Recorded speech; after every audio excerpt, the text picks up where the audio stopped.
Bonjour et bienvenue sur le plateau TV des journées francophones de radiologie 2017. Docteur Laurence Rocher, bonjour. Bonjour. Vous êtes radiologue au CHU de Bicêtre. On le rappelle, le CHU de Bicêtre fait partie de la PHP, Tout à fait. l'assistance publique des hôpitaux de Paris.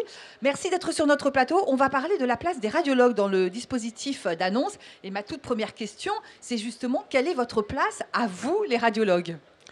Eh bien, c'est une place qui finalement s'avère fondamentale parce que, à la demande des associations de patients, le diagnostic de cancer, effectivement, est fait lors d'une consultation d'annonce, une fois que le résultat anatomopathologique, le résultat donc réel du cancer est fait. Mais finalement, ce processus d'annonce, souvent, intervient dès le début par le biais de l'imagerie. Les radiologues sont donc confrontés quotidiennement à cette pré-annonce où il va falloir utiliser les mots adaptés à la personnalité du patient pour lui faire comprendre qu'il s'agit d'une pathologie qui pourrait être un cancer. Et quels sont les mots justement que vous devez utiliser? On viendra justement plus tard sur la formation, mais il y a le fond et la forme. Quels sont les mots à trouver pour annoncer effectivement qu'il y a une petite anomalie, enfin une anomalie, disons? C'est vrai que c'est un moment tout à fait particulier et difficile. Il doit se faire dans de bonnes conditions, bonnes conditions de confidentialité. Et les mots utilisés vont souvent ne pas aborder directement le mot cancer, sauf si le patient le prononce, mais sinon pour faire comprendre qu'il s'agit d'une pathologie sérieuse qui va nécessiter d'autres examens et probablement ou une biopsie ou une chirurgie. Il faut savoir complètement s'adapter à ce que l'on perçoit de la personnalité du patient pour qu'il soit informé qu'il doit effectivement prendre cette pathologie au sérieux. Donc ça veut dire que en fait, l'annonce n'est pas, on va dire, réservée aux cliniciens. Non, en fait, l'annonce est constituée de différents moments. Voilà. Et donc, ce moment où on découvre de façon fortuite ou non, lors d'un dépistage, une anomalie qui pourrait être un cancer, eh bien, c'est le radiologue qui le découvre. C'est vous qui êtes en première ligne de toute façon. Très au départ. souvent, ce sont nous qui sommes en première Oui. ligne. Et c'est vrai que le grand public n'a pas forcément conscience que les radiologues sont effectivement en première ligne sur la chaîne d'annonce du cancer. Alors quel est justement votre lien, vous, avec le clinicien? Alors, la plupart des radiologues fonctionnent avec une demande d'examen radiologique. Les circuits sont souvent relativement établis. Et donc, à l'hôpital, en général, nous avons des examens qui viennent des consultations des cliniciens qui connaissent les radiologues. Dans les cabinets de radiologie aussi, les circuits sont relativement établis. Nous intervenons comme partenaires dans la chaîne du soin et donc ce qui permet une bonne visibilité pour les patients de l'importance du radiologue dans la préannonce et puis après dans le suivi de la pathologie cancéreuse. Alors je rebondis sur ce que vous dites, justement, quels sont les bénéfices qu'on peut en tirer?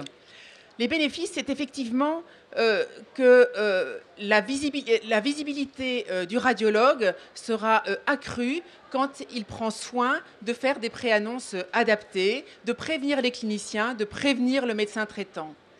Donc c'est un bénéfice important parce qu'il retrouve son rôle, le radiologue ici, de moins de spécialiste d'image, mais plutôt également de médecin clinicien.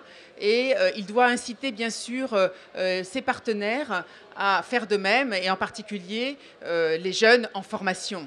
Alors vous êtes confronté, je pense, à des difficultés, lesquelles?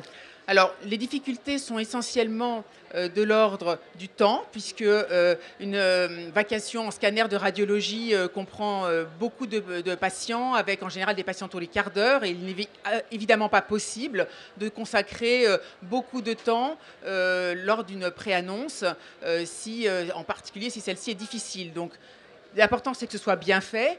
Donc, au mieux, il faut la décaler dans le temps ou adresser tout de suite le patient à son médecin référent clinicien. L'autre difficulté, c'est éventuellement des difficultés d'ordre architectural. C'est-à-dire qu'il doit y avoir une salle de confidentialité dédiée à ces préannonces qui peuvent être difficiles sur le plan émotionnel.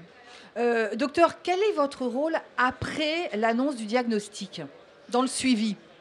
Alors, c'est un rôle très important. D'abord parce qu'une fois que cette préannonce est faite, le radiologue doit donner tout de suite une visibilité de son avenir.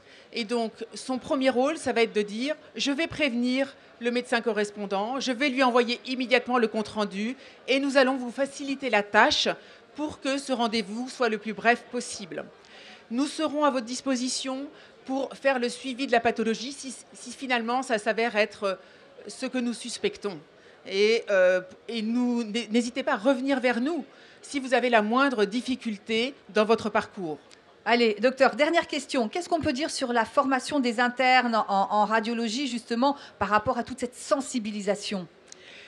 C'est une formation très importante. Les internes ont une formation dans leur cursus sur le plan national, avec plusieurs cours dédiés à cette thématique. Mais l'internat, c'est essentiellement un compagnonnage. Et effectivement, maintenant, les internes sont toujours encadrés par des seniors dans les services. Et le senior doit avoir aussi le souci de former son junior à cette préannonce, à cette relation tout à fait particulière avec le patient. Et montrer l'exemple, c'est le début de la formation. Merci, docteur Laurence Rocher. Ce sera le mot de la fin. Merci d'être venu sur notre plateau. Merci à vous.